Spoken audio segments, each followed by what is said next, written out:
Greetings, friends, and welcome to another episode of The Mistake Zone, your weekly dose of our lives and the mistakes within them. My name is Jaren Wade. Joining me, as always, one of my best friends in the whole wide world, Matt Alba. Hey, Matt.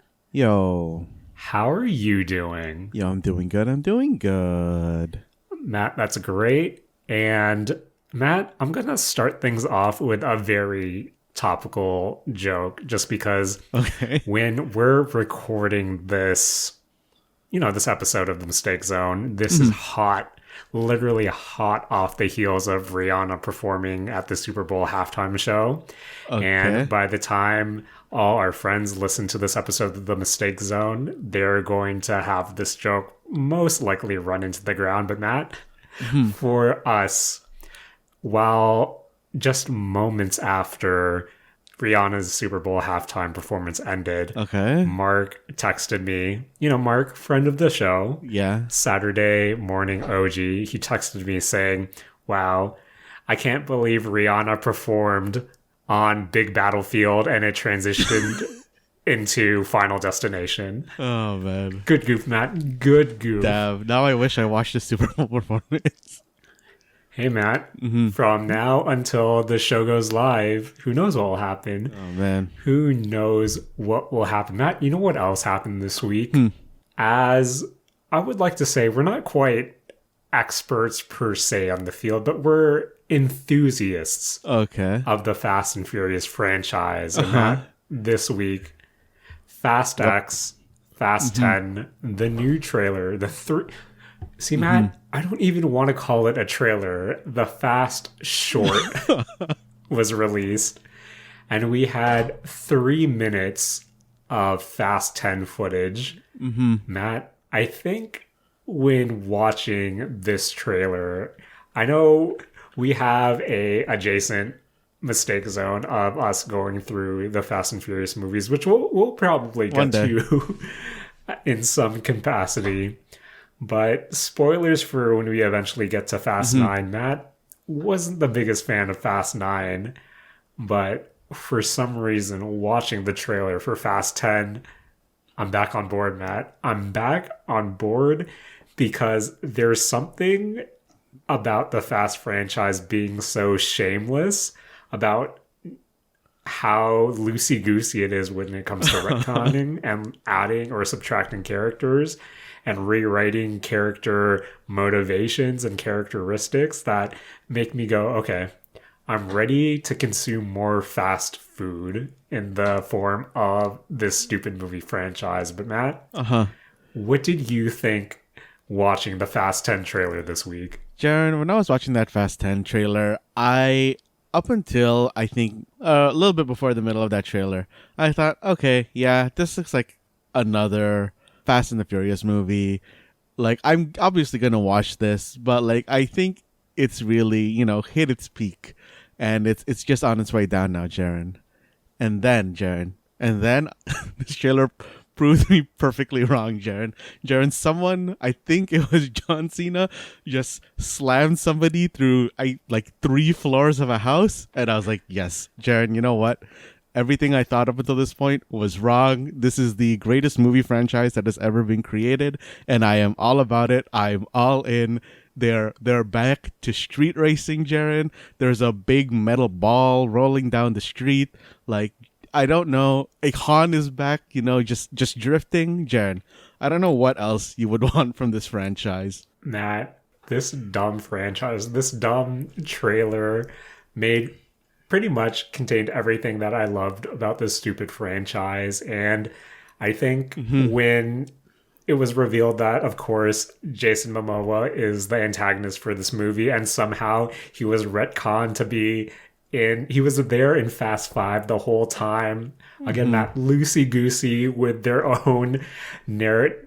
I don't even know what a Fast and Furious lore book looks like, but I remember when they revealed Jason Momoa was going to be in this movie, I thought, man, Matt, first thing I thought was, Jason Momoa existing is just unfair.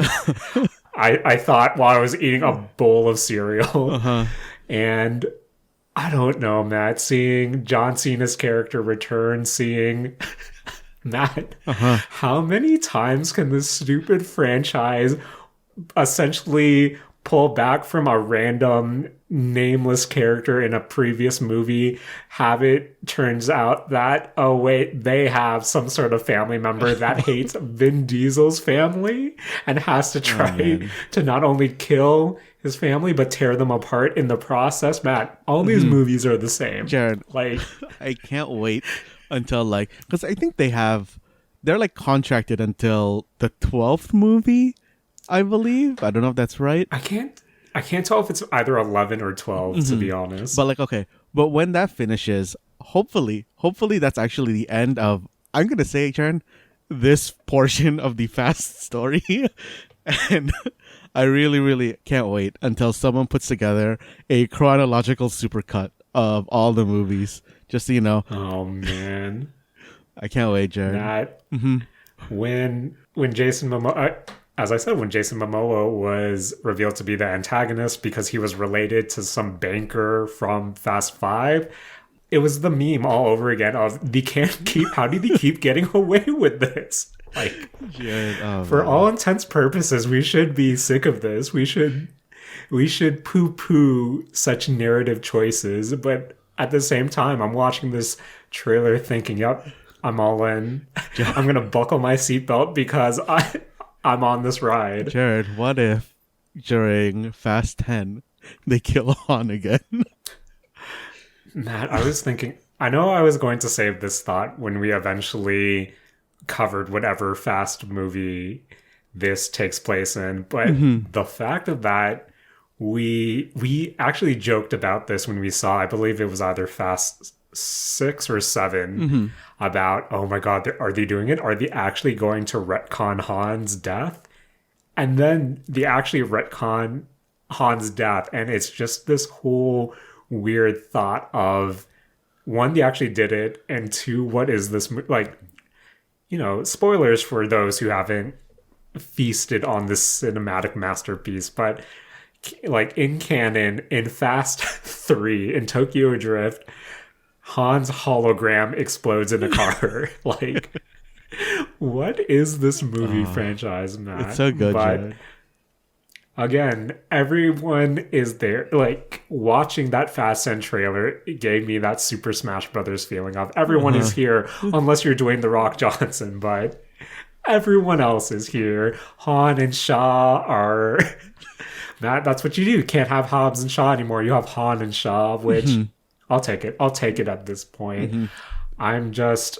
I don't know, Matt. Who else can come back from the grave? Because everyone who I thought was dead comes back, so... We'll see, Matt. I'm all in for this May. And Matt, one last question for you. Are we seeing this in 4DX? Oh, of course, Jaren. Of course we are. Jared, we're gonna be there, front-ish row, wherever the 4DX seats are. We're gonna be there, Jaren. Oh man, Matt, I love it. So we're in for 2023 Mario, the Super Mario movie, 4DX, Fast 10, 4DX, and that. I'm ready. I'm ready. I'm ready to go fast. Jared. It's going to be an amazing movie. They have to come back, right? That's how they tie it all together. Fast 11, we come back, some relatives of everyone they wronged in Fast 1. Matt, it writes itself. You can't call it Race Wars anymore for obvious reasons, but it has to come back, Matt. Jared, I hope it's called Race Wars. Just for the goof. I hope that they somehow just keep the name Race Wars. Oh, man, Matt. Oh, man.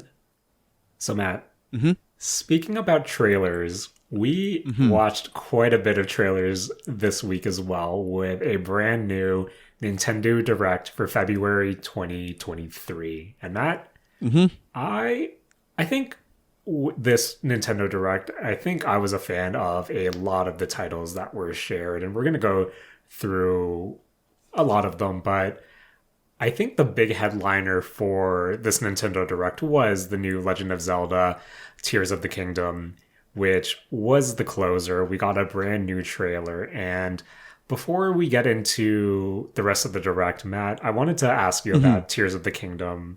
Two things, actually. First, what did you think of the trailer? And How do you feel about the sentiment of, oh, this people might have been underwhelmed from the trailer itself? Jaren, I think I can answer both of those by saying I felt underwhelmed by this trailer. Really? Okay. Yeah. I think the underwhelming part for this trailer for me was that it didn't really show anything new. Right. Or I thought like particularly exciting. If anything, it showed me something that looks kind of concerning. Okay. Which is that this may just be speculation from my part, but there is a part where in the trailer where Link is driving this kind of weird looking cart. Yes. And I don't know if it's been revealed or not, if this game just has, because Jared, that cart didn't look particularly good, and it almost looked like it was a player-made cart. Matt, Jared, can I interest you in a title called Banjo-Kazooie Nuts and Bolts? Man, Jared, this actually reminds me a lot of there's another open world survival crafting game. I can't remember the name of it right now, but it's designed to look like Breath of the Wild, right. And it has like player creation stuff, and it looks like very, very similar to that. I think it was called Craftopia, and kind of just seeing that made me kind of concerned, Jaren, because I don't know, just the way that cart looked, and again, this is all just speculation from my part, but the way that cart looked, and then they showed like this hot air balloon, and they showed like Link on a drone, basically, like that looked really iffy, and I really hope that I'm wrong in thinking that there's a like player generated kind of like you said, Banjo-Kazooie-esque portion of this game, because I feel like I don't know how I'm going to if I'm gonna like that or not. So I know where you're coming from, where with Breath of the Wild, or I guess, yeah, for the most part, since this is a sequel to Breath of the Wild, you had such a curated, in my opinion, of course, experience. It was everything seemed highly designed for what it was trying to do. And when you kind of see, again, that jank catapult vehicle, that flying drone, and if you were to introduce this level of, as you said, user-generated content through vehicle creation, that might work for a lot of different open world games. But for some reason, there's this level of, I guess, for lack of a better term, jank that I don't necessarily associate with the Zelda games. And then seeing that come to fruition, again, all speculation, in Tears of the Kingdom that kind of is a bit off-putting, just because that goes from, to me at least, a curated Zelda experience to something that is more so a survival crafting game, which isn't necessarily the reason why I'm coming to, Breath of the Wild sequel. And if I wanted that, don't get me wrong, if I wanted that, I would just go play Banjo-Kazooie Nuts and Bolts, which, again, is fine for that world. But when I already associate the Breath of the Wild formula with exploration, I don't necessarily associate it with, user-created vehicles. And even if it does have vehicles a la that bike that was part of that Legend of Zelda, that Breath of the Wild DLC, at least that looked like it belonged in the world, not, oh, here's all my building blocks that I'm putting together. Let's go, Link, and have our own adventure. I don't know. That kind of threw me off as well. But for me, like, I do want to go back into this rendition of Hyrule, of course. But as I watched the trailer a few times just to see what I could get in or take apart from that trailer itself. But a lot of the enemies seem similar to what we saw before. From what I could see, a lot of it is reusing some aspects of the original's map, but they are just building upon it vertically this time. A lot of air traversal, and it's one of those things that my concern is coming from, as I said this before when I was talking about Bayonetta 3 as well, where the Switch is already, dated hardware. And of course, they're going to be pushing it to its limits here, where I'm kind of concerned what I can kind of come to expect here.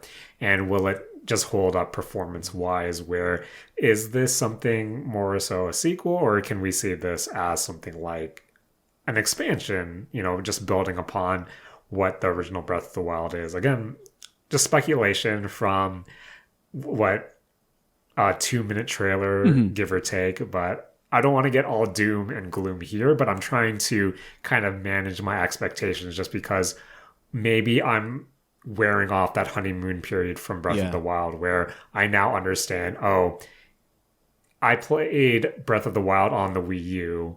I've replayed it on the Switch, and even it was kind of struggling in areas on the Switch. So, 5 years later or so, we're playing a beefier version of that game in theory.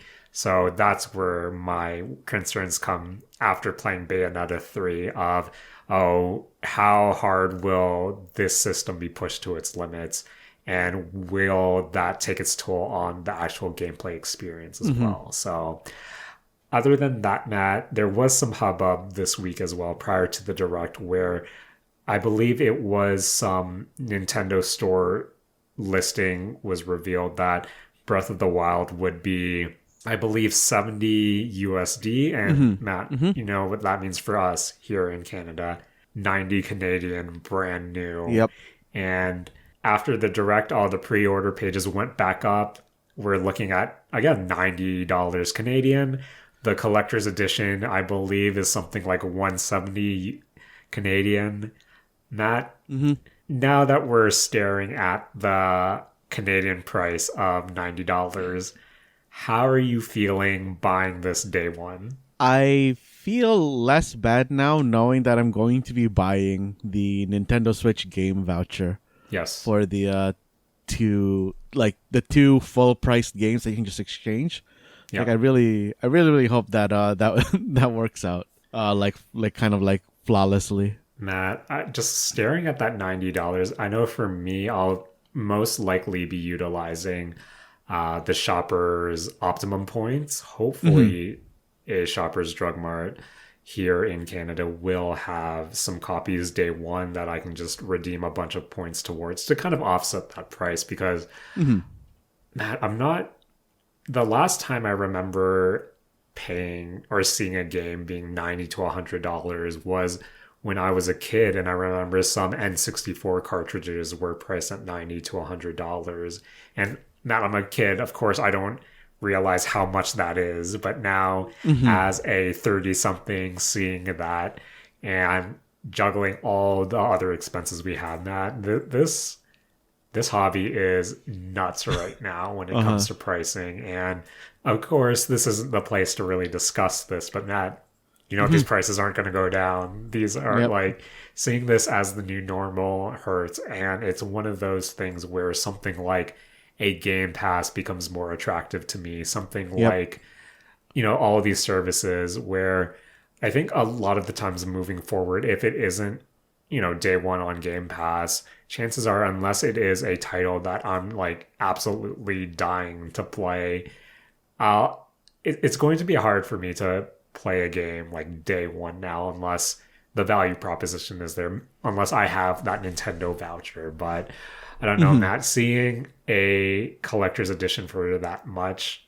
I was just flabbergasted staring at it. But again, not to doom and gloom too much, Matt, but I went from being I'm still super excited for Tears of the Kingdom, but I think now it is a bit more, cautious optimism where I'm excited, but I'm still bracing for some, technical mishaps here or missteps here and there, just because the Switch is an older system. So does that mean Switch 2 later this year, announced this year? What are your feelings on that? Oh, I could see it being announced this year. I do want it to be announced this year, just so there's an idea of how much longevity the Switch has left. Right. Because the Switch has been around for a pretty long time, I feel like.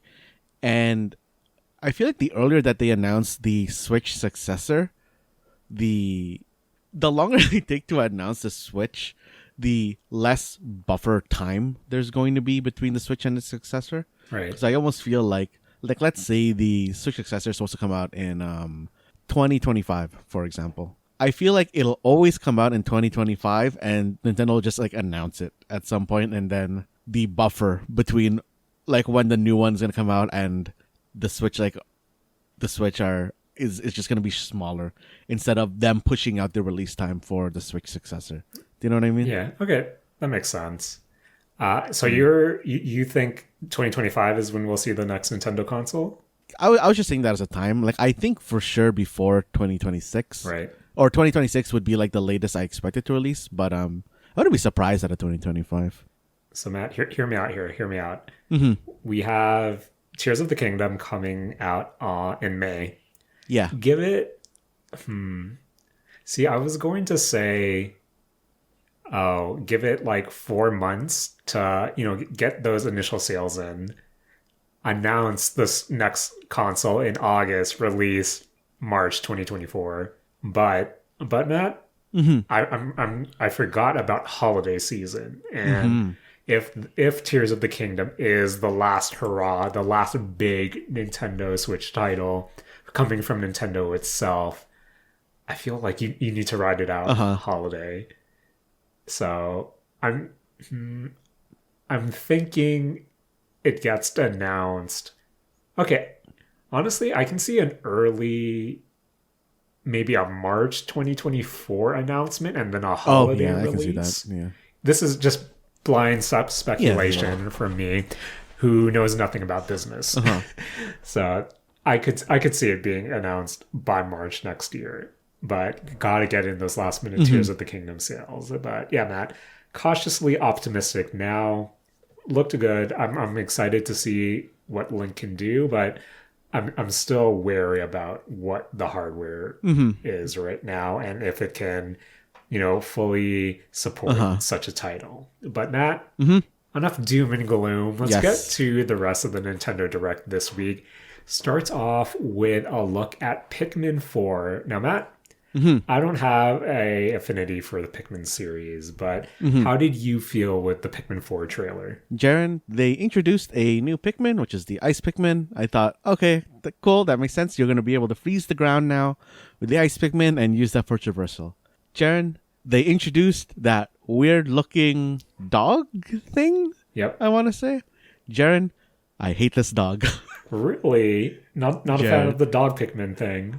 No, Jared, the way that they designed this dog Pikmin, it looks like it's going to be like you find it early and then it's a companion for the rest of the game. Like that's kind of just how I'm seeing it within the trailer. Right. And it kind of just looks like it's there to do kind of like some, for lack of a better word here, like some big heavy lifting job instead of having like multiple Pikmin do it. Right?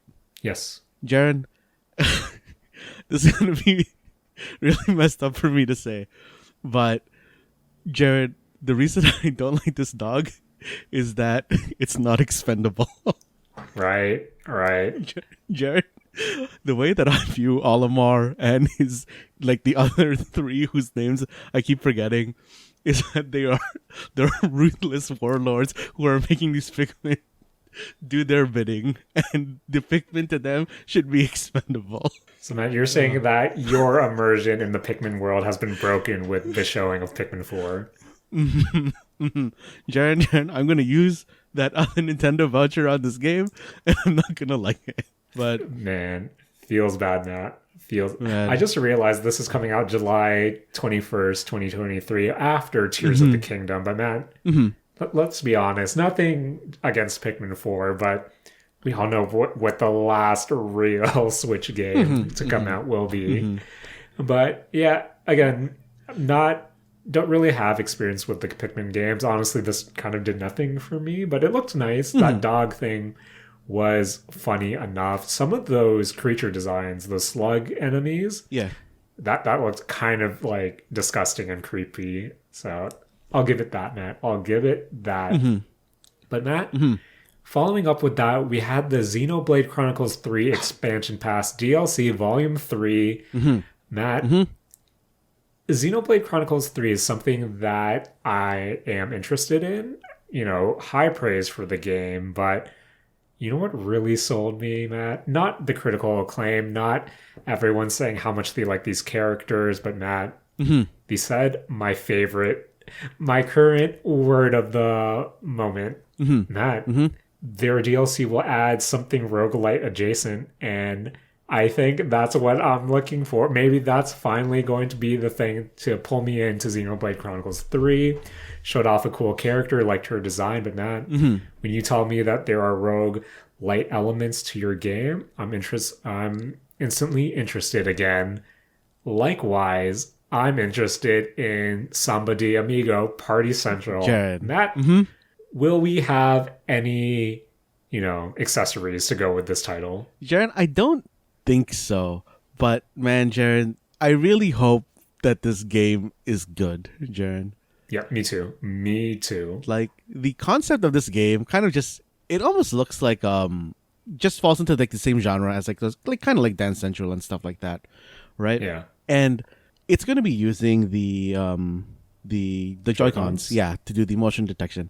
And Jaron, that just makes me very iffy on if this is actually going to be good or not. Really? Yeah, because like whenever I think about kind of like motion controls now, I'm always iffy if they're on like how accurate they can actually be. And Jaron, I want this game to be good because like I want to play the game that this game wants to be, and I'm scared it's gonna be like not live up to those expectations and be the game that like you're like, oh yeah, that makes sense, like on why it like doesn't track very well or whatever.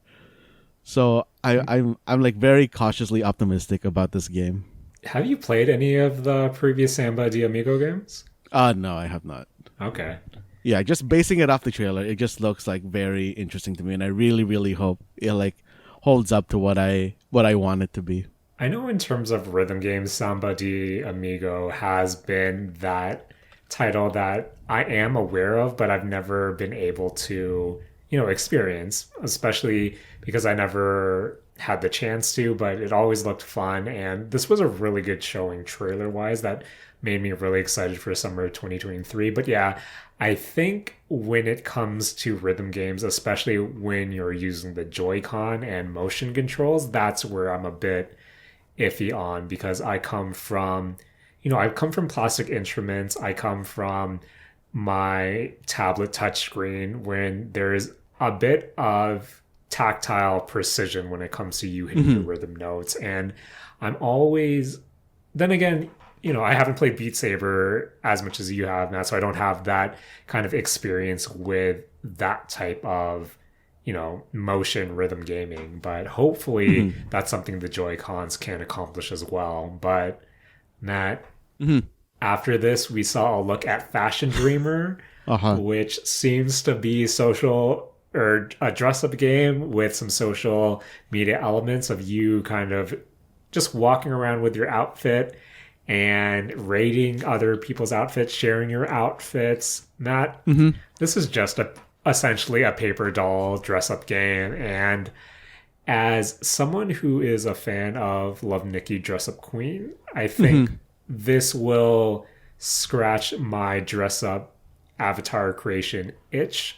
My issue is entry point. How much is this going to be? Because if it's just like a dress-up avatar creator, I feel like this price, the entry point should be pretty low, because if it is, say, something higher than, I don't know, $20-$30 Canadian, that might be too high of an entry point for me. But for what it is, which is just kind of dress up and walking around looking at other people's outfits, I think this could be, a fun before bed, hey, let's stick around with this type game. But again, I'm just curious how much that cost of entry will be. But Matt, little aside, have you seen that quiz going around online where it's, hey, is this item description from the Dark Souls games or the Love Nikki Dress Up Queen game? And Matt, seeing people react to that quiz is making me really happy, just because it's a lot of people going, oh, I play Dark Souls for hours on end. I know all these item descriptions, and yet I only got like 60 to 70% of this quiz, and people all of a sudden asking, what is this dress up game? What's its deal? What's its lore? And man, that wild. I didn't finish the quiz because one, Matt, this is something for all the goof quiz creators out there. Yep. I have a bad attention span where when I did like the first 10 questions and thought, oh, okay, I batted 2 out of 10. That's pretty good. And then I saw that this quiz had 96 questions. Yep. One, you committed to the goof, and I applaud you for that. There's no way I'm sitting through 96 questions for said goof. But I do like how it is bringing some attention to Love Nikki Dress Up Queen, because always going to have a special place in my heart. Matt, just like our next trailer for Dead Cells Return to Castlevania DLC, March 6, 2023. I think I'll save my thoughts on Dead Cells for another time, Matt. But this looked cool. I love me some Dead Cells. And I don't know, Matt. This also made me want to bite the bullet and rebuy Bloodstained for the Steam Deck so I can actually play through it again. Afterwards, we got Tron Identity. But Matt, after Tron Identity, we had Ghost Trick, Phantom Detective, Summer 2023. Yep. Matt, how did you play Ghost Trick on was it the DS or the 3DS? I think it was the DS. I'll be honest, I'm not totally sure where it was, but I did play it. I never finished it, and Jaren, I was very surprised to see Ghost Trick in the Nintendo Direct. Really? Yeah, I didn't think that it was a franchise that, like, for lack of a better word, you're like warranted coming back. I didn't think it was like really all that popular. Like, I knew that it was kind of like a cult hit. I just was surprised to like see it like that they decided to remake it for the Switch. I don't think it's possible. Is it a remake? Because I know it's coming for a lot of different platforms. I know it's going to also come to Steam. I believe Xbox and the PlayStation as well. So I don't think it's a remake per se, but maybe just like a touch up and bringing it to a port modern consoles. Yeah. So, but it's something that, as you said, Matt, I saw as a cult fan favorite game. So maybe this will be a chance for me to finally jump in. I hate to say it, Matt, but this feels like a great Game Pass game to me. So that following Ghost Trick on the topic of, hey, let's solve some crimes. We had DECAPOLICE, also a 2023 title. Matt, this looks like my jam, but I can't tell what exactly it is from that trailer. It seems to be, investigation meets, I think, turn-based battles, but what was your take on DECAPOLICE? Jaren, I was very confused when I initially saw this, because I thought that it was, I guess we're going to go into it maybe later, but I thought it was Raincode for a bit. Right. Just maybe because of the detective aspect. I was just surprised to like see another title like that within the Nintendo Direct. But Jaren, I saw this trailer. I was watching it like, oh, this looks really, really like cool. It's like basically a modern age Ace Attorney, it seems like. And then they like showed the JRPG kind of style of fighting, and I was immediately turned off of this game. Yeah, I think it has a style I'm into, but I want to learn more about the game just to see how it fleshes out, because while I do like me a good JRPG, like a turn-based JRPG, I have other titles that I would rather play than something like DECAPOLICE if it turns out not to be my jam, but it looked cool at the very least. The style was there. But yeah, I want to see what the actual gameplay loop is. But moving on from DECAPOLICE, we have Bayonetta Origins, a trailer, I think reiterates its March 17th, 2023 release. And then Matt, Splatfest just ended, but we got to look at the upcoming Splatoon 3 DLC. Matt, I don't know how I feel about how this is being packaged, because it's being packaged as an expansion pass, and there's two parts. Yeah. The first part they're quoting is Wave 1 for spring 2023, which is just you can use the subway to make your, the main hub area back into Inkopolis from Splatoon 1. Callie and Maria are back. Some of, I believe it's Spike, right? Spike's back. We have shop owners that still sell the same clothes that you can get in, Splatoon 3, but hey, it's all new. And then, of course, the beefy piece of DLC, the single player content, which is Side Order. Yes. Everyone goofing on it, calling it Splatoon Automata. And I really liked how it looked. But again, to me, it feels like the expansion pass is merely Side Order with Inkopolis being, hey, here's your pre-order bonus per se. That's how I'm viewing it, just because it's just legit an updated lobby.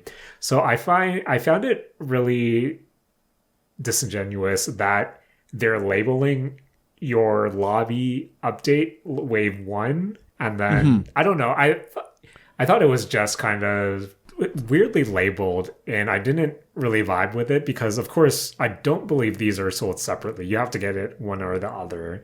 Where I just felt icky for them to call it, hey, this is the first part of our expansion pass, when the implication of an expansion pass is substantial content, to me at least.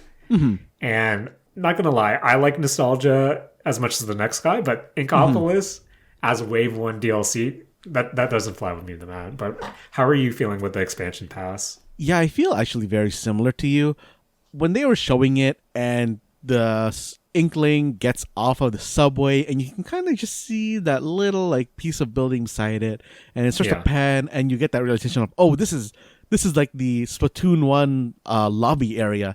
I was internally so excited. I was like, oh, nice, we're getting some pieces of nostalgia back. Are we gonna get some old Splatoon 1 maps redone? And I was just so hyped. I'm like, okay, cool. They're showing off everything. Oh yeah, here's the old shops. Here's some of the old NPCs, some updated NPCs. Okay, cool. Where's the big thing? Yeah. And then it stopped, and I was like, what? That is what you're paying for as the DLC? That it just so under-delivered. And then they immediately go into Side Order, which I think does look kind of interesting. Yeah. Because it kind of does give me that kind of it reminded me a lot of just because of all the white what was it called, Untitled Goose Game? No, that's not the right game. No. The one with the blank canvas, and you're running around and you're just painting everything so that you can see where you're going. I think it was called Unfinished Swan, actually. Yeah. And them showing that and kind of watercolors throughout that made me kind of hopeful on what the aesthetic of that whole single player DLC is going to be. But yeah, they didn't drop too much info on the Side Order stuff, and Inkopolis being the only thing, as far as I can tell, in Wave 1 is just super, super underwhelming after you get past the initial nostalgia hit of, hey, it's Inkopolis.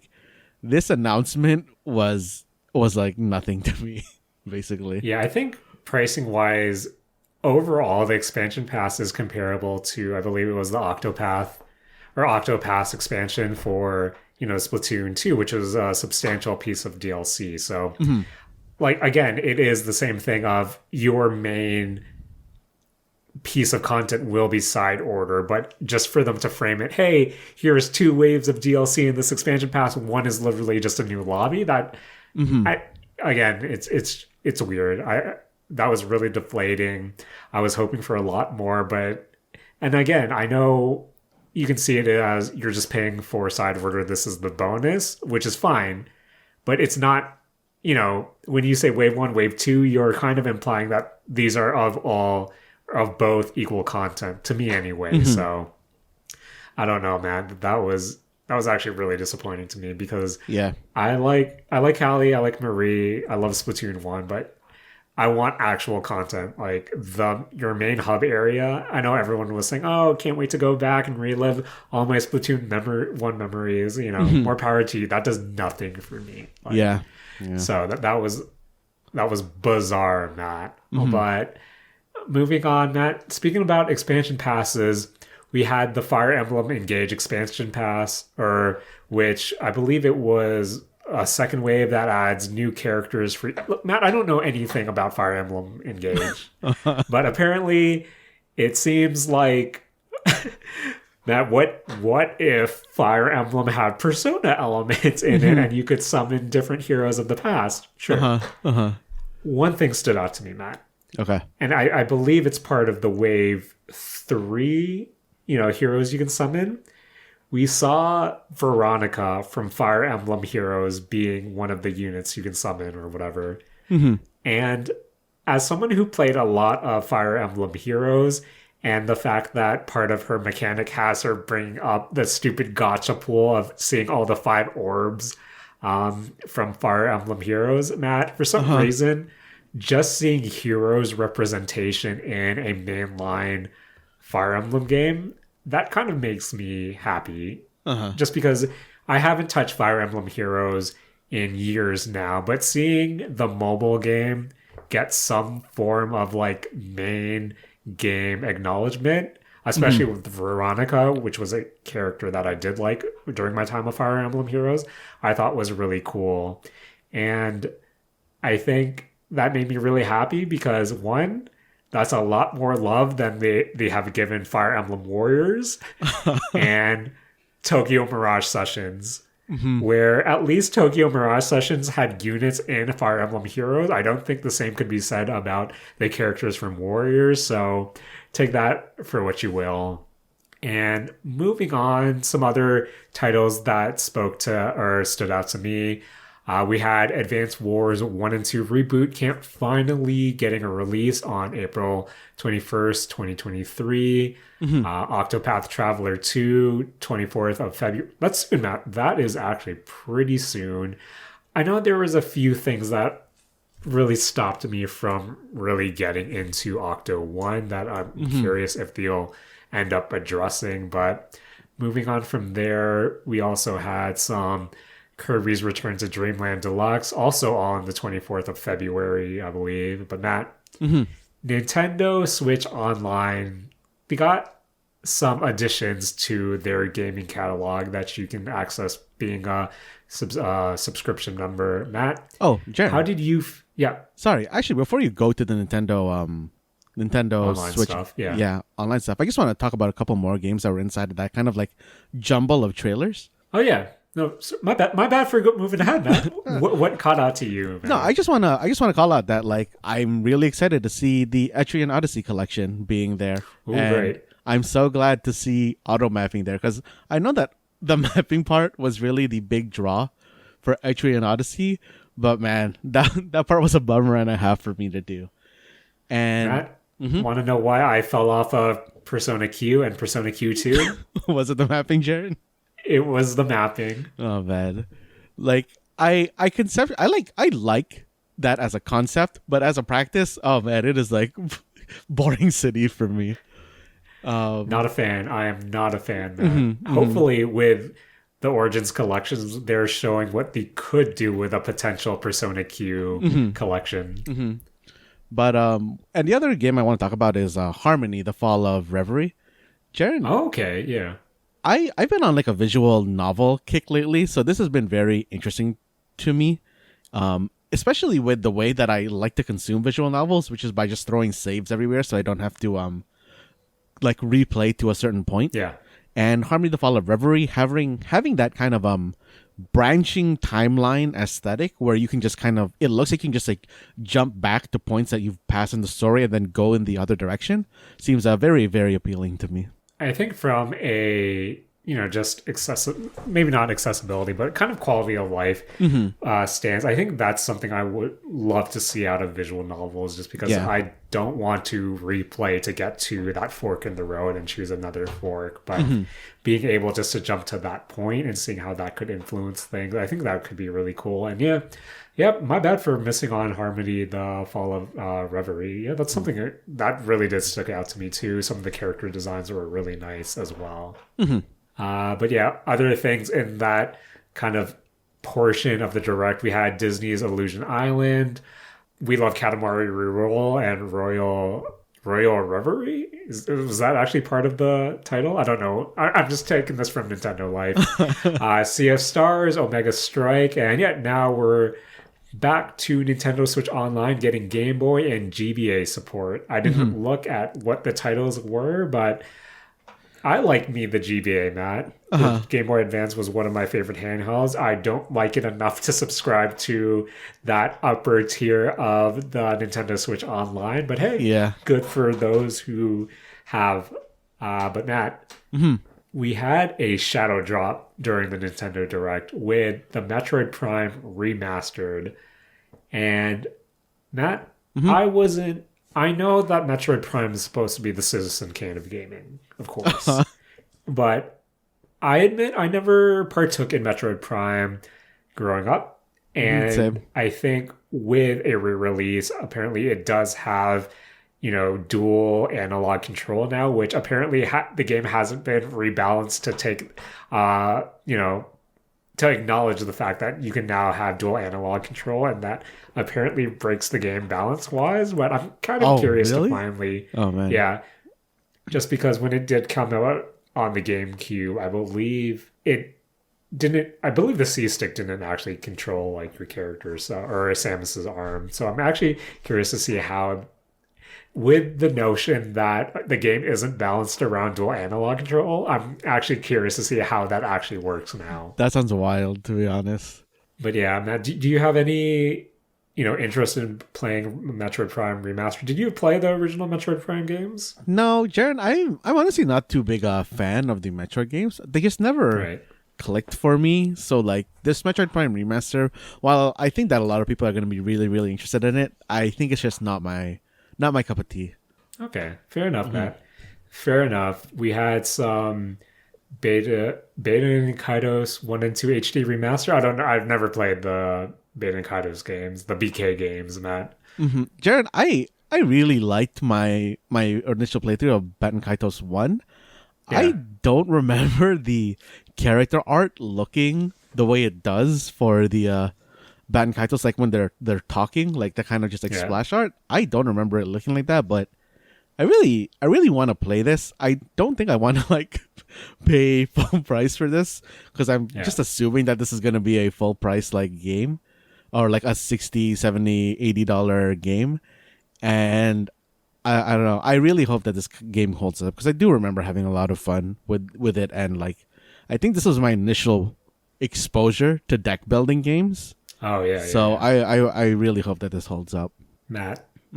Afterwards, we got an announcement that our friend Julian, the Professor crew, is freaked out about. Jaren, I did as well. Matt, what can you tell me about Fantasy Life I, the girl who steals time, scheduled for 2023? Jaren, I am ridiculously excited for this game.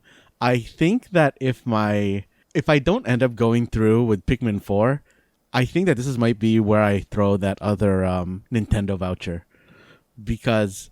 Jaren, I absolutely loved the 3DS Fantasy Life game because in essence, this is just like, I think the pinnacle of kind of Harvest Moon meets Animal Crossing.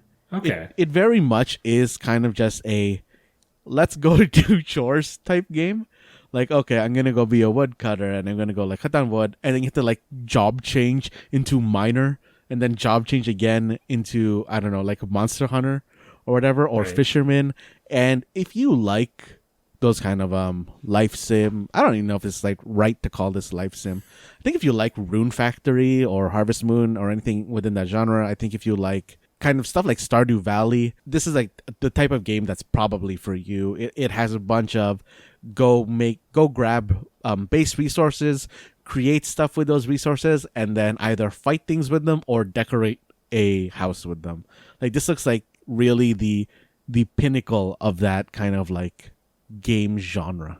Oh, you're selling me, Matt. I don't have an affinity for the Fantasy Life game, but you're selling me on what this is, and I just love the subtitle, "The Girl Who Steals Time." I thought that's a really nice subtitle, Matt. That's a really good subtitle. But yeah, I'm actually now looking forward to Fantasy Life just based on the enthusiasm from you and Julian. So I think this is definitely something I can also sink my teeth into later this year. But Matt, I think we went through The Legend of Zelda: The Tears of the Kingdom already. WB SCE Baseball Power Pros was also announced, but Matt, That looks amazing. two more titles. I think let's start off with Mario Kart 8 Deluxe Wave 4 DLC. Matt, I think this stood out immediately to me just because so far with the first three waves of DLC for Mario Kart 8 Deluxe, we had, just stages from previous Mario Kart games, from even the mobile game, which, was fine. Just more DLC carts or DLC courses, which is fine. But Matt, with Wave 4, we saw, I believe it's a brand new course in Yoshi's Island, but we also saw Birdo returning as a character. And when you bring in the fact that these waves can potentially contain new courses and character, Birdo was in Double Dash, but just new characters in general, I think that really makes me interested in what future waves can be, just because that opens up the possibilities, since that's always what I wanted to see from these DLCs. New characters especially. But Matt, if this opens up, what do you think the over-under is on new cart pieces? Do you think we'll ever escape the current meta? I honestly feel like it's pretty low, Jaren. I would want there to be new card pieces, but I also know that I wouldn't be the type of person who's going to experiment with them. I'm just going to, go online, see what the new meta is, and just go with that. So I almost feel like it wouldn't really even, for me, be worth anything for like them being added.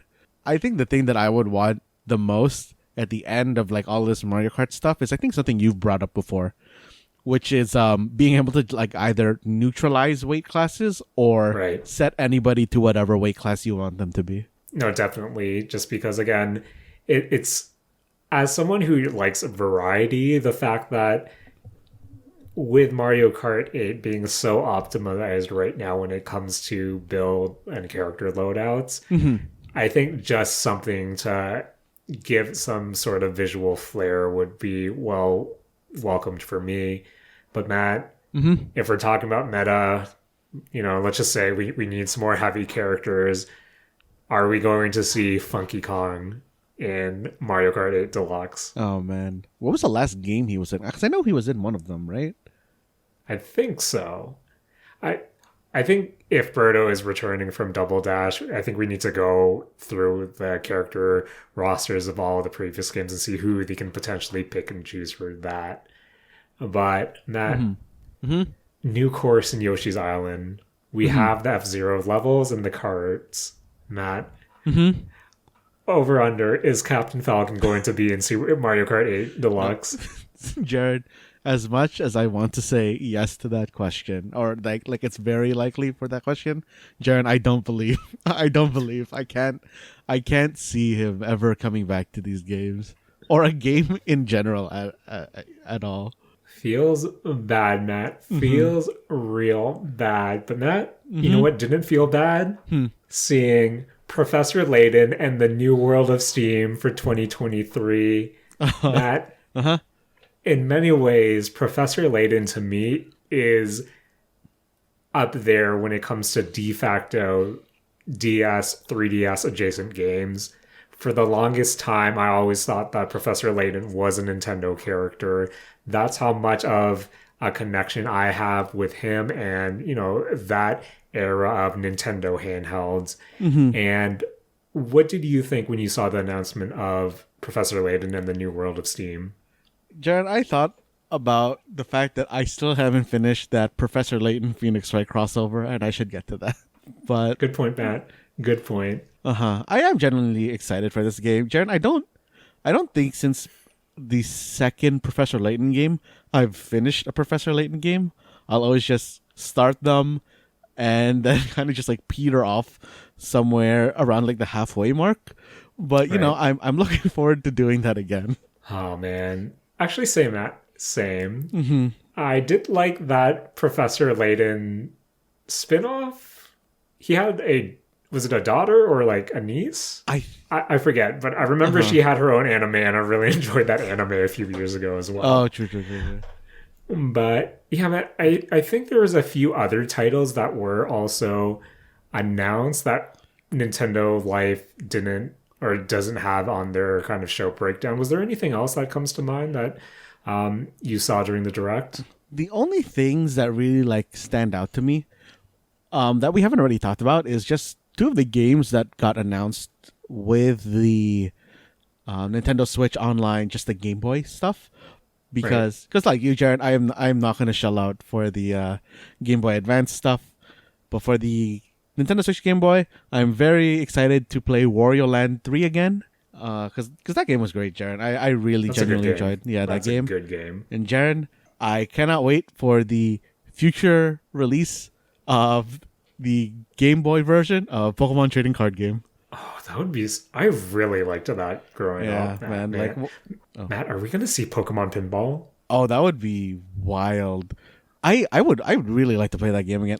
But like, I don't know if I'm misremembering this, but didn't it have like a special cart for it? And you needed to do something? It had a special cartridge. I'm not sure what... Was it a Rumble cartridge or... Oh, was it a Rumble cartridge? I thought it had a functional purpose, but maybe I'm misremembering. I couldn't tell you, but I'd love to meet some Pokemon Pinball. I would love to play the trading card game. Mm-hmm. When I think about... As I said, I love the Game Boy Advance. Like, of course, we'll probably see Metroid Fusion at some point, but I think they announced Metroid Fusion as well. Oh, did they? Okay, nice. Yeah. I loved Me Fusion, but... Mm-hmm. Man, I love the Tony Hawk games on my Game Boy Advance, which we will definitely not see through this service. So I think I'm okay, Matt. Matt, the Jet Grind Radio game was actually pretty good on the GBA as well. Vicarious Visions was a star when it came to the Game Boy Advance, man. Good times there, Matt. Good times. But yeah, I think there was also a Spike Chunsoft game that was also shown. Raincode, yeah. Yeah, I'm interested in that as well. But yeah, Matt, that was the Nintendo Direct for February 2023. Matt, what do you think was what was your blank of the Direct here? What was your favorite thing that you saw? Honestly, Jen, I think it's probably Fantasy Life I, the girl who steals time. Like that was such a out of left field announcement for me that genuinely sparked excitement in me. And I'm so looking forward to when it drops. Man, I'm really looking forward to that now, just again based on your enthusiasm, and can't wait to start a Fantasy Life, Matt, and meet a girl who's I still love that subtitle so much. Yeah, Matt. that's such a good subtitle. Overall, really, really positive showing for the Nintendo Direct. Saw a lot of titles. I know we started off with, the showstopper with Nintendo, with The Legend of Zelda Tears of the Kingdom. Jury's still out on that one. Can't wait to see that on May 12th, I believe, 2023. Hopefully I can have that day one, but that's definitely something we'll be talking about in May. Also talking about Fast 10 when it comes up in May, Matt. May looking like a stacked month. And I think I should bring this up as well, just as an aside, Matt. I didn't know a lot of people thought that Tears of the Kingdom was coming out in March, just because I remember seeing reactions online from people, I love me a good Nintendo Direct reaction video, and then just talking to some of my friends, a lot of people were under the impression this came out in March for some reason. But May's just around the corner, and can't wait to cry, Matt. Can't wait to cry with Zelda, because I'm assuming those are the Tears of the Kingdom. But who knows, probably. Matt? Who knows? Yep. So, Matt, we talked about family. We talked about Nintendo. We talked about games, Matt. Yeah. We talked about games here on the Mistake Zone. And, Matt... Gotta mention it. Hololive No Graffiti. Didn't watch it this week. Oh, yeah, same. Don't know what happened. Same. So, but you know what did happen? The Mistake Zone. So once again, I want to thank all our friends for joining us this week. Matt, want to thank you as always for joining me here and editing the episode. I want to thank a family. I want to thank Nintendo. And that's it. Matt? that was the mistake zone for this week, and please take it away. This has been the Mistake Zone, and we're not a lot of Fast and the Furious retcons. We can't keep getting away with this.